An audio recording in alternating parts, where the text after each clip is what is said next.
के बीच बातचीत हो सकती है? देखिए, लगातार तारीख पे तारीख केंद्र में बैठी मोदी सरकार देश के किसान को देती जा रही है, लेकिन देश के किसान की समस्याओं का हल नहीं दे पा रही है। ऐसा नहीं है कि इतनी बैठकों के बाद, इतने पत्राचार के बाद हमारी देश की सरकार और मोदी सरकार के इतने विद्वान मंत्री, इतने विद्वान उनके तमाम अफसरान किसानों की मांगों को नहीं समझ पाए हैं। समस्या समझ की नहीं है, समस्या मोदी सरकार की नीयत की लगती है। 8-8 घंटे की मीटिंग होती है, 8-8 पन्नों के पत्र देश के कृषि मंत्री देश के किसान को लिखते हैं, लेकिन फिर भी कोई हल नहीं निकलता है। ये इसलिए है क्योंकि कहीं ना कहीं ऐसा लगता है कि मोदी सरकार की मंशा ही नहीं है देश के किसान की बात मानना और उसकी मांगों को स्वीकार करना। मैं तो ये एक चीज़ बहुत ही विनम्रता से पूछना चाहता हूँ कि ऐसा ये कैसा कानून है और ये कौन सा खुफिया फ़ायदा इन 3 कानूनों से होने जा रहा है जो देश का एक भी किसान नहीं समझता, लेकिन पूरी भारतीय जनता पार्टी समझती है। न जाने ऐसा कौन सा खुफिया फ़ायदा होने जा रहा है। देश का किसान कह रहा है कि भैया हमें ये कानून नहीं चाहिए, ये हमारे हित का नहीं है, ये हमारी रोजी रोटी बर्बाद कर देगा, देश की किसानी को ख़त्म कर देगा। लेकिन मोदी सरकार कह रही है कि हे किसान, तुम्हें अकल नहीं है, तुम बेवकूफ़ हो, तुम अपना हित नहीं समझते हो। हम कह रहे हैं ये कानून लागू होना चाहिए, ये कानून लागू करो, तुम्हारे लिए बहुत अच्छा होगा। न जाने क्या हो रहा। मैं मोदी सरकार से हाथ जोड़ के विनम्रतापूर्वक अनुरोध करना चाहूँगा कि इसे अहम की लड़ाई ना बनाइए, इसे एक ईगो बैटल मत बनाइए। देश के किसान के साथ ईगो की लड़ाई नहीं होती है।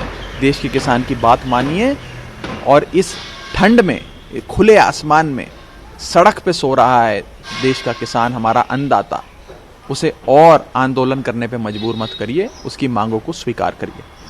साहब की तरफ से किसानों को लेकर लिखी गई, अब उस पर किसान नेता जो है वो ये कह रहे हैं कि ये बैकलेस टॉक कर रहे हैं, इनको सरकार को हमारे प्रति कोई सिंपैथी नहीं है।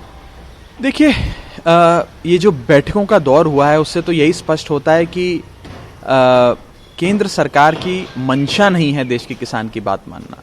केवल ऑप्टिक्स के लिए चिट्ठियां लिखी जाती हैं, मीडिया में हेडलाइन बटोरने के लिए, सुर्खियां बटोरने के लिए बैठकें रची जाती हैं।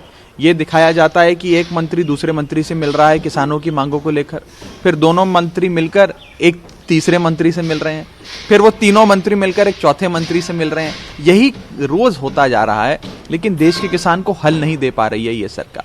और मैं तो पूछना चाहता हूं कि माननीय प्रधानमंत्री जी तो जब गुजरात के मुख्यमंत्री थे, वो एक working committee on consumer affairs के अध्यक्ष थे, जिस कमेटी ने ये रिपोर्ट जारी करी थी कि एमएसपी, जिसे हम न्यूनतम समर्थन मूल्य कहते हैं, उसे कानूनी अधिकार मिलना चाहिए। उन्होंने ये कहा था, उन्होंने देश भर में प्रचार करके, जब वो गुजरात के मुख्यमंत्री थे, तो कहा था कि अगर मैं प्रधानमंत्री बनूंगा तो मैं स्वामीनाथन कमीशन की रिपोर्ट को लागू करूंगा, जो कहती है कि एमएसपी से 1.5 गुना हम फसल का दाम देश के किसान को देंगे, लागत से 1.5 गुना। लेकिन आज गुजरात के मुख्यमंत्री अपने सारे बयान भूल गए जैसे ही वो प्रधानमंत्री बने।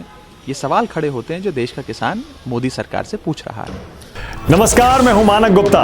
अगर आपको हमारा ये वीडियो पसंद आया हो तो इसे लाइक और शेयर जरूर करें, और हाँ, हमें सब्सक्राइब और फॉलो करना ना भूलें ताकि आप देश और दुनिया की कोई खबर मिस ना करें। तो जुड़े रहिए हमारे साथ और देखते रहिए न्यूज़ 24।